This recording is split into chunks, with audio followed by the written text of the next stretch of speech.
أعوذ بالله من الشيطان الرجيم. ശപിക്കപ്പെട്ട പിശാചിൽ നിന്ന് അല്ലാഹുവോട് ഞാൻ ശരണം തേടുന്നു. قل فأتوا بكتاب من عند الله هو أهدى منهما أتبعه إن كنتم صادقين. നബിയെ പറയുക, എന്നാൽ അവ രണ്ടിനേക്കാളും നേർവഴി കാണിക്കുന്നതായ ഒരു ഗ്രന്ഥം അല്ലാഹുവിന്റെ പക്കൽ നിന്ന് നിങ്ങൾ കൊണ്ടുവരൂ, ഞാനത് പിൻപറ്റിക്കൊള്ളാം, നിങ്ങൾ സത്യവാൻമാരാണെങ്കിൽ.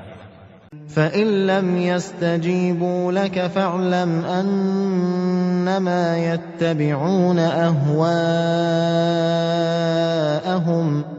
ومن أضل ممن اتبع هواه بغير هدى من الله إن الله لا يهدي القوم الظالمين. ഇനി നിനക്ക് അവർ ഉത്തരം നൽകിയില്ലെങ്കിൽ തങ്ങളുടെ തന്നിഷ്ടങ്ങളെ മാത്രമാണ് അവർ പിന്തുടരുന്നത് എന്ന് നീ അറിഞ്ഞേക്കുക. അല്ലാഹുവിങ്കൽ നിന്നുള്ള യാതൊരു മാർഗദർശനവും കൂടാതെ തന്നിഷ്ടത്തെ പിന്തുടർന്നവനേക്കാൾ വഴിപിഴച്ചവൻ ആരുണ്ട്? അല്ലാഹു അക്രമികളായ ജനങ്ങളെ നേർവഴിയിലാക്കുകയില്ല, തീർച്ച.